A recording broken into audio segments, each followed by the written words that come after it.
गए प्रभु लेकर अवतार, पापों को मिटाने प्रभु जी आने लिया अवतार, भगत जनों को तार दिया, नाम से जोड़ दी तार, नाम से जोड़ दी तार। बोलो कृष्ण भगवान की जय। बोलो परम पूजनीय श्री संत ब्रह्मानंद महाराज की जय। बोलो कृष्ण कन्हैया की जय। बोलो दास के रचैया की जय। आओ सभी प्रभु का स्वागत करेंगे। सुस्वागतम कृष्णा, सुस्वागतम कृष्णा, सुस्वागतम कृष्णा, सुस्वागतम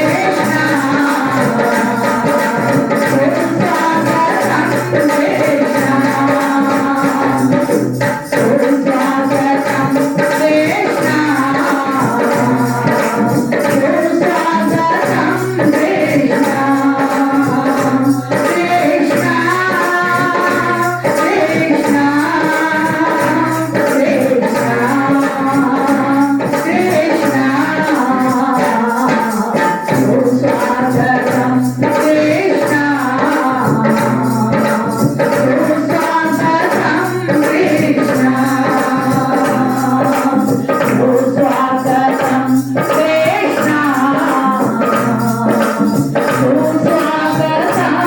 कृष्णा,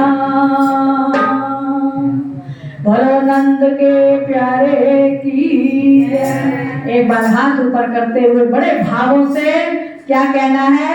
नंद के आनंद भयो जय कन्हैया लाल की, नंद के आनंद भयो जय कन्हैया लाल की, जय कन्हैया लाल की, जय कन्हैया लाल की, कृष्ण गोपाल की, जय कन्हैया लाल की, हाथी दीना घोड़ा दीना और दीना काल की, हाथी दीना घोड़ा दीना और दीना काल की, जय कन्हैया लाल की, जय कन्हैया लाल की, जय गोपे लाल की, जय गोपे लाल की, सतगुरु दयाल की, जय गोपे लाल की, कृष्ण गोपाल की, गणपति के लाल की, कृष्ण गोपाल की, गणपति के लाल की, नंद के आनंद भयो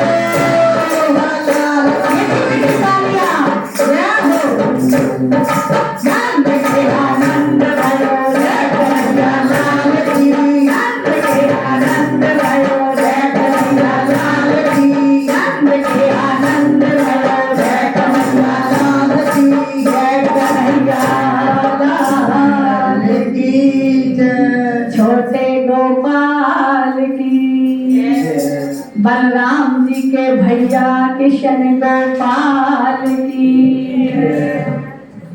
जितनी भी हम जय जयकार करें उस प्रभु की, उतना ही हमारा मन पवित्र होता है, वाणी पवित्र होती है, ये श्वास श्वास पवित्र होते हैं। कहते हैं कि हरि अनंत, हरि कथा अनंत। वो प्रभु भी अनंत है, उसकी कोई सीमा नहीं, और उसकी महिमा जितनी भी गाए, उस महिमा को गाने की भी कोई सीमा नहीं। जो के लेके पात पात में पात, त्यो संतों की बात बात में बात। कि जैसे केले का पेड़ हम उगाएं तो उसकी कभी टहनियां नहीं निकलती, फूल नहीं निकलते, फल निकलते हैं। और केले के पात को देखिए तो एक पात में से दूसरा पात, दूसरे में से तीसरा, वो निकलता निकलता बड़ा हो जाता है। इसी तरह प्रभु की महिमा, सतगुरु की महिमा अनंत है। जब संतों के पास हम बैठ जाएं, सत्संग सुने, तो सत्संग में ज्ञान निकलता चला जाता है। उस ज्ञान की भी कोई सीमा नहीं। इसीलिए संतों ने कहा हरि अनंत, हरि कथा अनंत। भगवान कृष्ण ने यशोदा माँ और नंद बाबा के तप को पूरा किया। उनकी कई जन्मों की घोर तपस्या थी, जिसके कारण उनके घर भगवान जी आए। पिछले जन्म में कौशल्या और दशरथ बने, त्रेता युग में, और द्वापर में आकर भगवान कृष्ण नंद बाबा और यशोदा के दुलारे बने, प्यारे बने। घर घर बधाई बजे, खुशियां हुई कि नंद बाबा के घर आज पुत्र ने जन्म लिया, लाल ने जन्म दिया। यशोदा मैया को, नंद बाबा को सब बधाइयां देने आते हैं कि आपने कैसा सुंदर लाल इस जगत में आया, आपके कारण आपने इस लाल को जन्म दिया। ऐसा लगता है सारा ब्रह्मांड ही खिल उठा है। नंद बाबा के घर 6 दिन तक हीरे जवाहर रतन नंद बाबा लुटाते रहे, जो भी आया उसकी झोलियां भरते रहे। जब छठी का दिन आया उत्सव का, तो भगवान नंद बाबा ने उस दिन कड़ी चावल का प्रसाद बनाया। इसीलिए हम घर घर कड़ी चावल बनाते हैं, मेन प्रसाद है छठी का। और ये कड़ी किस रंग की होती है? पीले रंग की। और भगवान का पीतांबर कौन सा है? पीला। ये पीला विशेष रंग होता है छठी पर। छठी का उत्सव हम कई मनाते हैं, भजन गीत गाए, भगवान जी के प्रसाद बना लिए और छठी उत्सव हो गया। लेकिन छठी की विशेषता है। क्या विशेषता है? छठी भगवान जी की 5 पदार्थों द्वारा, 5 रंगों द्वारा मनाई जाती है। भगवान की जब हम छठी मनाते हैं तो उसमें मोर पंख जरूर होना चाहिए, क्योंकि भगवान के मस्तक मुकुट पर मोर पंख सुशोभित है। तो जब तक छठी उत्सव में भगवान के पास मोर पंख ना हो तो वो छठी अधूरी है। दूसरा, भगवान के पास खिलौने होने चाहिए। जब छोटा बच्चा होता है पलने में, तो हम खिलौने देते हैं कि रो मत, खिलौने से खेल ले, झूला देते हैं। तो आज के दिन छठी उत्सव में भगवान जी का नाम रखा जाता है। क्या नाम रखा गया था? कृष्णा। और उनके पास खिलौने रखे गए। देखिए छोटे छोटे खिलौने भगवान जी के सजाए गए हैं। तो जब भगवान जी के पास खिलौने होंगे तो वो छठी उत्सव होगा। छठी उत्सव में महत्व है। तीसरा, भगवान की न्योछावर होनी चाहिए। आप सभी को न्योछावर मिलेगी भगवान जी की। न्योछावर होनी चाहिए, जिससे जो न्योछावर भगवान जी की मिलती है उससे हमारे धन धान्य सुख संपत्ति भरी रहती है। और जो खिलौना भगवान जी का लेता है छोटा बच्चा, वो कभी जिंदगी में गिरता नहीं है। ना तो वो चोट खाएगा, गिरेगा, और ना ही वो किसी जीवन में कठिनाइयों से घेरा जाएगा। उसके जीवन में खिलखिलाहट ही होती है। खिलौना, खिलौना इसका नाम रखा गया, जो खिलता रहता है फूलों की तरह। भगवान का ये छठी उत्सव का खिलौना अवश्य होता है। चौथा, इसमें माखन मिश्री होती है। उस दिन भगवान जी को माखन मिश्री का भोग लगाया गया माँ यशोदा द्वारा। और गुड़ जीरा भगवान के होने पर माँ यशोदा को खिलाया गया। आप सब माताएं भी जानती हैं गुड़ जीरा क्या होता है। गुड़ जीरा बनाकर ये एक रिवाज, रीति रस्म की जाती है भगवान जी की। और पांचवा होता है इसमें कड़ी चावल। हम कड़ी चावल तो सब बनाते हैं, लेकिन ये विशेष जो 4 और चीजें हैं, ये भी हमें छठी के दिन रखनी चाहिए। तब हमारा ये छठी उत्सव पूरा होता है। छठा, भगवान का वहां नाम संकीर्तन। नाम संकीर्तन जब होगा तो ये 5 चीजें और होंगी, तो भगवान इतने खुश होते हैं, वो इतना आशीर्वाद देते हैं कि मेरे ये उत्सव तुम हमेशा मनाते रहो।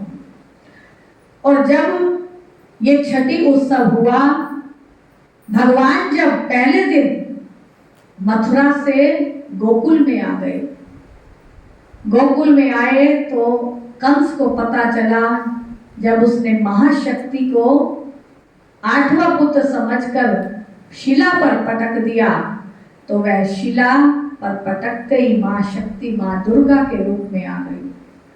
वहां मां भगवती ने कहा कि हे कंस, जिससे तू घबराता है कि मेरी मौत नहीं होगी, तेरी मौत का कारण तुझे मारने वाला गोकुल में जन्म ले चुका है। जैसे ही कंस को पता चला, कंस ने वहां संदेशे भेज दिए कि जितने भी 6 दिन के बालक हैं, 5-6 दिन के, उन सबको मार दिया जाए। इतना पाप किया कंस ने।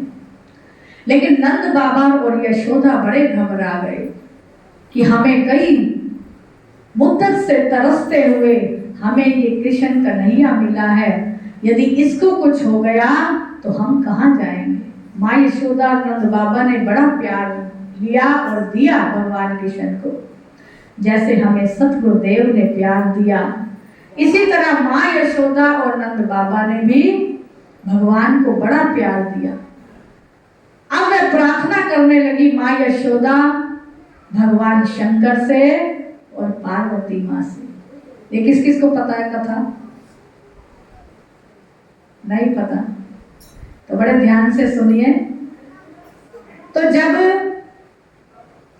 माँ यशोदा और वासुदेव जी, नंद बाबा जी बड़े व्याकुल हो गए, उन्होंने शंकर भगवान और पार्वती से प्रार्थना की कि हमारे इस लाल की रक्षा कीजिए, क्योंकि वो तो अंतर्यामी थे, उनकी रक्षा कौन करता, वो तो स्वयं हमारी रक्षा करते हैं।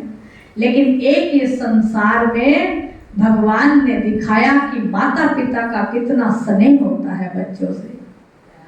उन्होंने प्रार्थना की पार्वती माँ से, हे पार्वती माँ, जैसे आपने गणेश भगवान की रक्षा की, जब उनका सिर शंकर भगवान ने काट दिया, तो आपने शंकर भगवान से प्रार्थना की थी कि मेरे लाल को वापिस कीजिए। और वहां शंकर भगवान ने गणपति को एक नया रूप दे दिया, उसकी रक्षा हुई। और आज सारा संसार कहता है प्रथम निमंत्रण आपको श्री गणपति महाराज, घर में पधारो हमरे पूर्ण की जो काज। कि हे भगवान शंकर पार्वती, जैसे आपने गणेश जी की महिमा को बढ़ाया और उनकी रक्षा की, ऐसे इस हमारे लाल की भी रक्षा करो। वहां मां पार्वती और शंकर भगवान प्रकट हुए। पार्वती मां ने अपनी गोद में ले लिया कृष्ण कन्हैया को और कहा कि ये 6 दिन तक मेरे पास रहेगा। कोई दुनिया में ऐसी ताकत नहीं जो इस मेरे लाल को हवा भी लग जाए। तो मां पार्वती और शंकर भगवान कृष्ण कन्हैया को लेकर कहाँ चले गए? कहाँ चले गए? कैलाश पर्वत पे, जहां कंस पहुंच ही नहीं पाता। वहां जाकर भगवान ने लीलाएं की। बोलो कृष्ण कन्हैया की जय, रास रचैया की जय। भगवान कृष्ण बड़े खुश हुए, क्योंकि वही राम है, वही कृष्ण है। शंकर राम को मानते हैं, राम कृष्ण को मानते हैं, कृष्ण शंकर को मानते हैं, वही है। तो वहां भगवान कृष्ण बाल रूप में जब कृष्ण भगवान शंकर भगवान की गोद में गए तो बड़े प्रसन्न हुए, बड़े ही मनमोहक कि मुझे माँ यशोदा का भी प्यार मिला, देवकी से जन्म मिला और आज पार्वती का भी लाड लगा रही है माँ पार्वती। तो बड़े ही खुश है, निहाल है कृष्ण भगवान। तो वहां पार्वती माँ ने सब देवी देवताओं को बुलाया। जितने भी 33 करोड़ देवी देवता थे सब कैलाश पर्वत पर आए और भगवान कृष्ण को सभी ने आशीर्वाद दिया और कहा कि युग युग तक इस कृष्ण कन्हैया को सब पूजेंगे। 33 करोड़ देवी देवताओं का कोई जन्म मनाए या ना मनाए, लेकिन कृष्ण कन्हैया का जन्म बड़े ही उत्सव हर्षोल्लास से मनाया जाएगा और ये कर्म को प्रधान करेंगे, प्रेम को उज्ज्वलित करेंगे। जब भगवान 11 वर्ष तक गोकुल में रहे तो उन्होंने प्रेम की परिभाषा सिखाई। राधा ने प्रेम किया, मीरा ने प्रभु से प्रेम किया, सब सखियों ने प्रेम किया और उस प्रेम में वो इतनी भाव विभोर हो गई कि ज्ञान तो भूल ही गई। जब भगवान कृष्ण चले गए थे मथुरा से तो वहां सखियों को इतना वैराग हो गया और भगवान कृष्ण ने जब ये दशा सुनी, उद्धव ने कहा कि मैं जाता हूं तुम्हारी सखियों को समझाने कि वो प्रेम नहीं ज्ञान को सीखे। भगवान कृष्ण ने कहा कि जाओ, जो उनका मेरे से प्रेम है वो आत्मिक प्रेम है, तुम शारीरिक ज्ञान क्या सिखाओगे? जाओ कोशिश करो यदि सखियां मानती हैं। लेकिन सखियां कहाँ मानने वाली थी, वो तो कृष्णमयी हो चुकी थी। अब भगवान ने जब उद्धव को भेजा तो उद्धव ने आकर अपना ज्ञान दिया और सखियां बड़ी व्याकुल तड़प रही हैं भगवान की विरह में कि भगवान कृष्ण हमें छोड़कर क्यों चले गए। जब विरह आता है, चाहे किसी का भी विरह हो, वो इंसान बड़ा दुखी हो जाता है। तो सखियां भी बड़ी दुखी हैं, परेशान है भगवान की विरह में और वहां उद्धव जाकर ज्ञान सिखा रहा है। तो सखियां कहती हैं, उद्धवे की सुनाइए प्रेम दिया कहानियां, हारा वाला छोड़ गया है कर सानो वैरानियां। उद्धवे की सुनाइए प्रेम दिया कहानियां। वो सखियां कह रही हैं कि उद्धव, हम तुझे प्रेम की क्या कहानी सुनाएं? जो हमारे अंदर रोम रोम में बस गया है उसे तू नहीं निकाल पाएगा। हम जीभा से शांत हो चुकी हैं और जब राधा को देखते हैं तो राधा भी मौन है, आंखों से अश्रु टपक रहे हैं लेकिन जीभा मौन हो चुकी है। रोम रोम से कृष्ण कृष्ण की आवाज आ रही है, वो प्रेम प्रबल हो गया। रोम रोम संत हो गया, प्रेम जब अनंत हो गया। रोम रोम संत हो गया,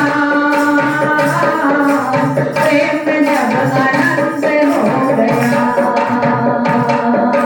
प्रेम जब अनंत हो गया,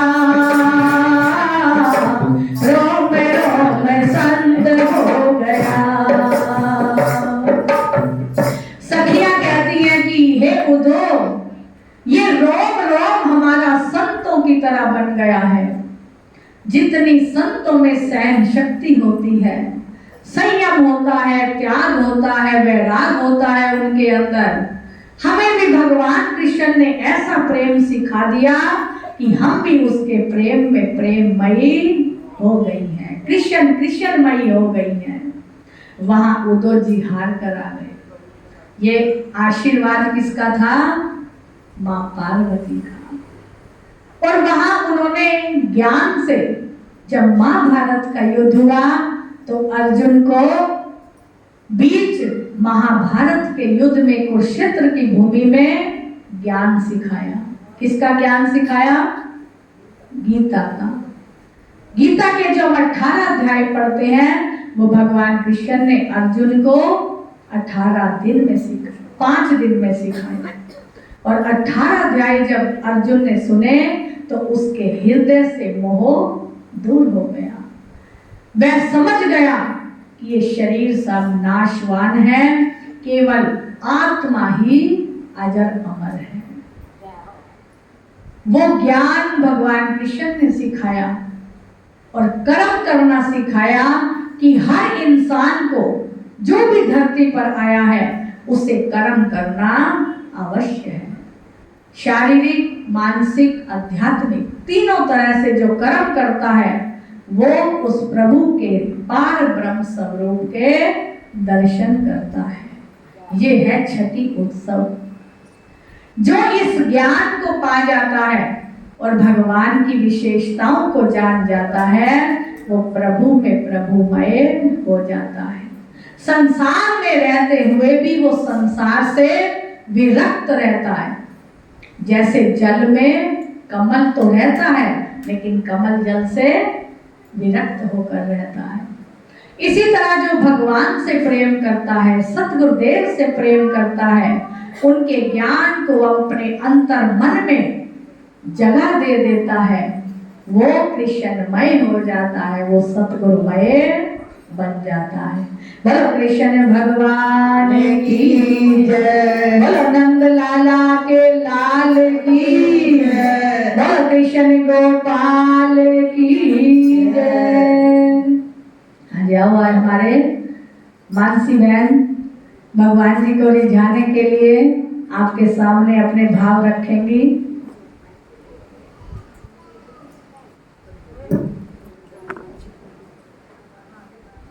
एक बार हाथ ऊपर करके कह दें, रे गोपाल राधा कृष्ण गोविंद गोविंद, रे गोपाल राधा कृष्ण